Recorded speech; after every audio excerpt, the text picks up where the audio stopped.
Hi everyone, thanks for listening. You're back here with Pods of Posh and Pool, and today we are pleased to have with us Matt Senior, who is a business owner here in Devonport. He runs the local hardware store, Hammer Hardware.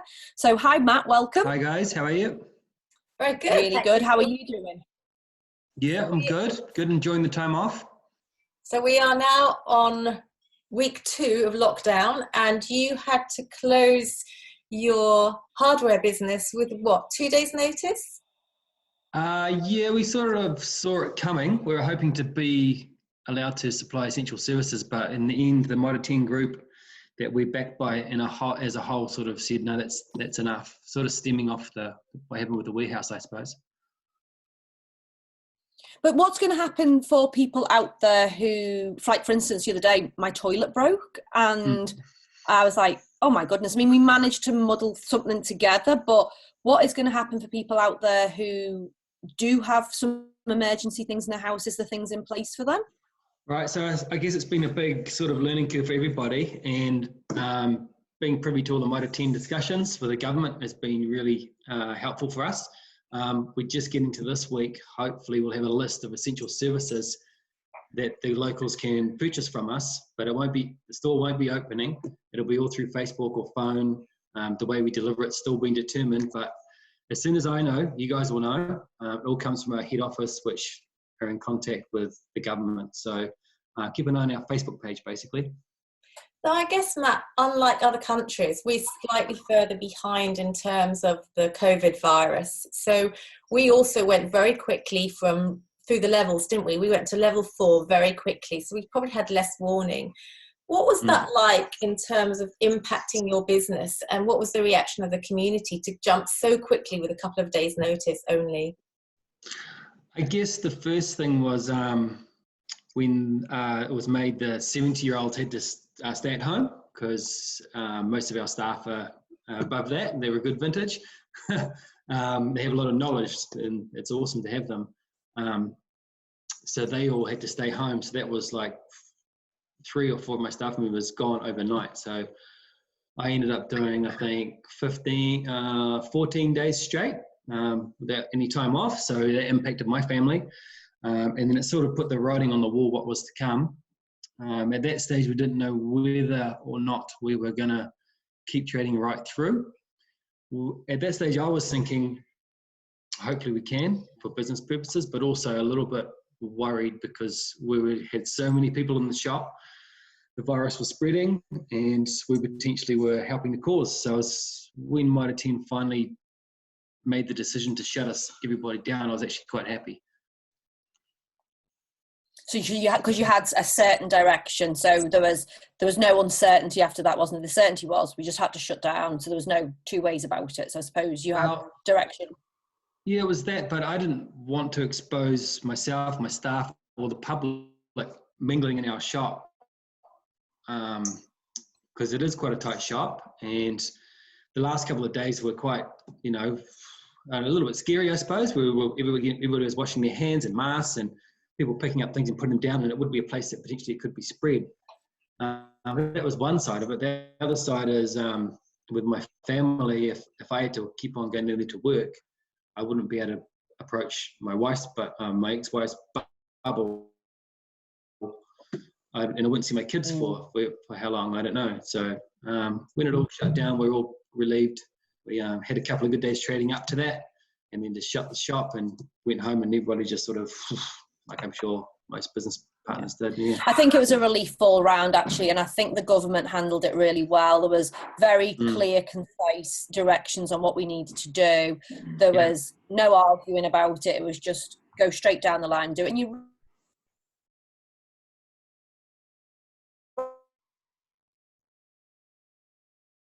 so you were thinking of everybody's safety, really, weren't you? Yeah, well, there's a lot of elderly as well, and it's a bit of a shame because a lot of people come, they come in for a chat with a coffee and they pat Frankie the dog and grab a plant or whatever. So that sort of thing we all miss. Everybody's missing a social interaction.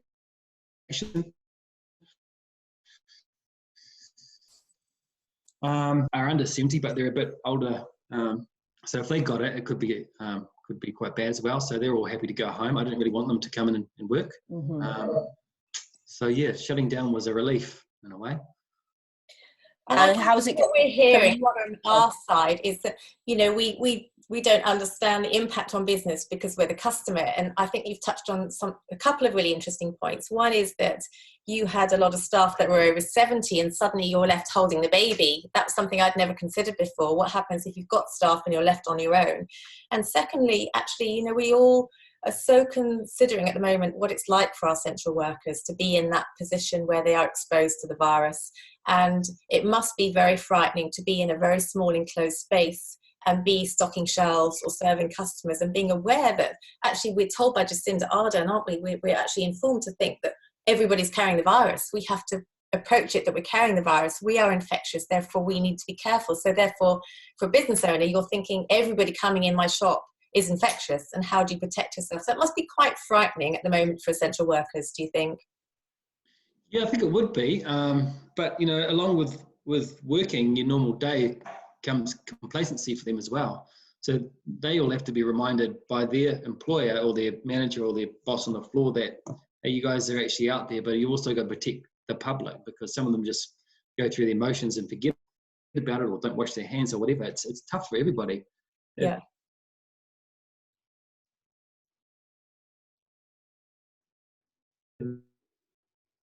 But they also could expose to other shoppers or customers, so they all need to be vigilant as well. It's a tough situation for all involved. Group, and they're making some decisions on, or they're trying to work through things on a daily basis. Is that keeping you busy? Are you having to keep up with rules and regulations on a daily basis? Is it a constant contact with them? Yeah, pretty much. We had a conference call with almost 100 people the other day, which was quite interesting. Everyone had to mute their phones and they got asked if they wanted to, share something or ask a question, but it just got out of control. So we've got breaking it down into smaller groups and try and be effective in our communications with everybody. Whilst we're with Mitre 10, they're like a massive entity compared to our small little Hammer Hardware.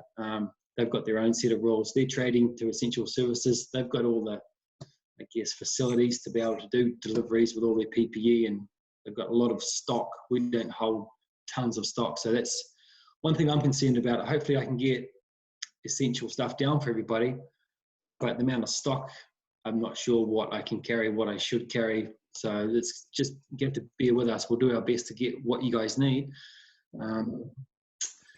I think because obviously Devonport, we are such a little local community here, and I know we've got quite a nice sized population, but we are at the end of the day we very much are a community, aren't we? And I think like your regular customers will want to order from you and not the big hardware stores miles away. They will want to be coming to you, won't they? Yeah, but the list that they can get from the big hardware stores and us is the same now. It's just whether or not I've got it in supply, because those big boys can order pallets of it and have it there ready, where if I bought 10 pallets of something, it wouldn't really work business-wise. So we'll do our best. And the list of essential services is sort of things like light bulbs and batteries, plumbing bits and pieces, tarpaulins, nails and screws, stuff like that. There's not going to be plants, unfortunately. Not going to be soil. I know everyone wants plants, right? Yeah, that's exactly right. But it's interesting, isn't it? Yeah. Because I came down, as we were chatting earlier, before you closed, and said, that I bought lots of spinach and broccoli, and now I've managed to put them in the garden. They're growing quite nicely. But I think when you're talking about, Mitre 10 and Hammer Hardware is such a village store. We always nip into New World. You're over the road. We can walk down. We meet people that we know there. And this time, I think, for me, certainly shows me the importance of connection, the importance of community. When we drive to these big mega stores or the big supermarkets, we don't have that sense of community. So you as a business are not providing just the purchases, the items that we need, but you're providing that sense of community. Do you feel that as a shop owner? Do you feel part of a community, that people know everybody and that you're supporting people in a social life, or supporting the elderly people to connect? Yeah, absolutely. With the the startup of the garden centre, it's been awesome. Luckily, we got Sue over from Devonport Garden Centre, and she brought a whole trio, so many people gardeners. I didn't believe how many gardeners there are in Devonport. It's great, and people come and talk in the garden. Hopefully in time we can build it bigger, and it's a great service to provide to the community, and our shop is a focal point for a lot of people, and we love that,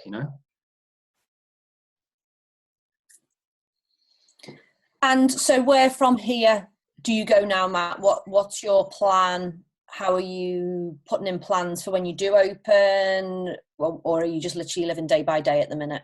It's day by day. Hopefully the essential services will kick off somehow. I mean, including that, it will be heaters and firewood and all that sort of things. People will start thinking about that soon.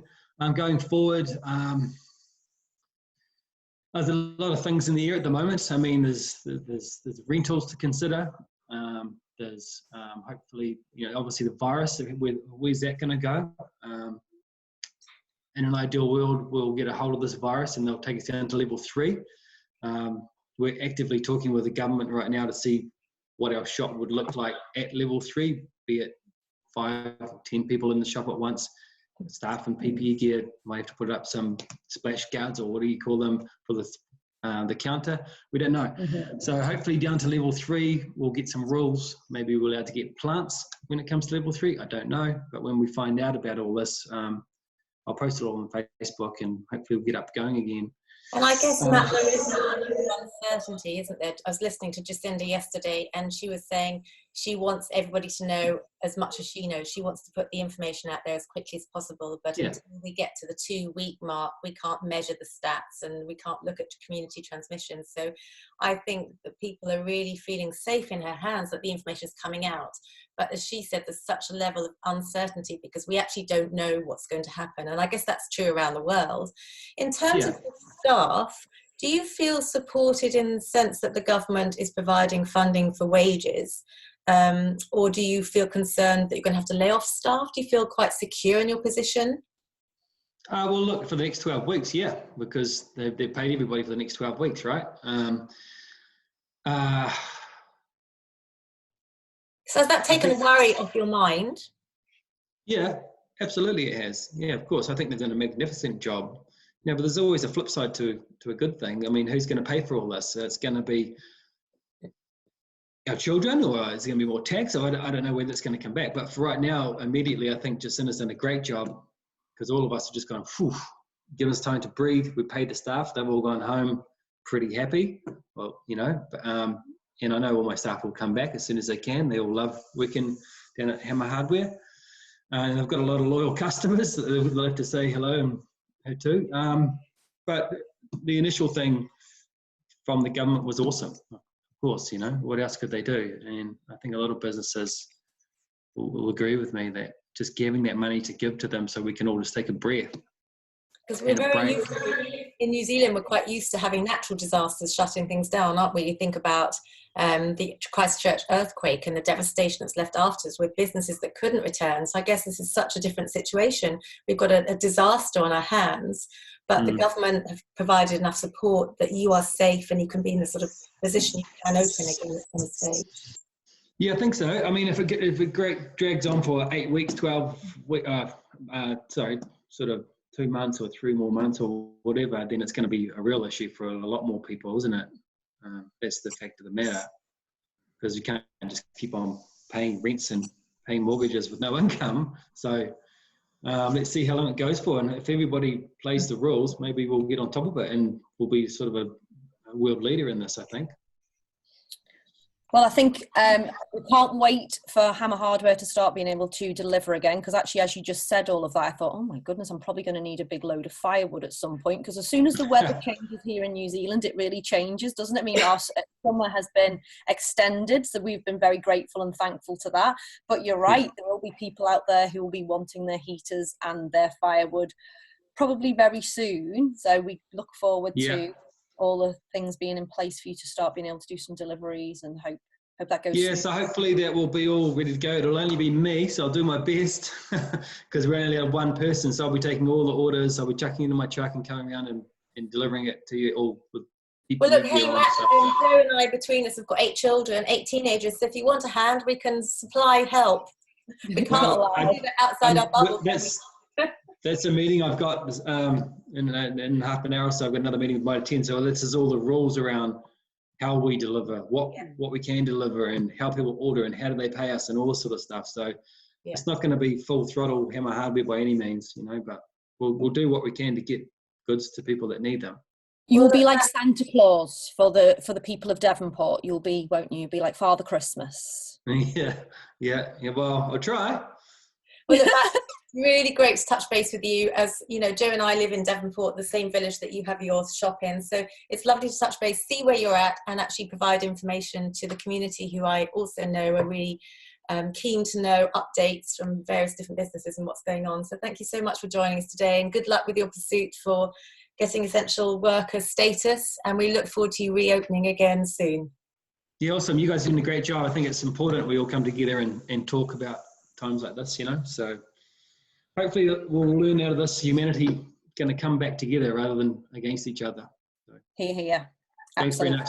Thanks very much, guys. Thanks for joining us. Bye.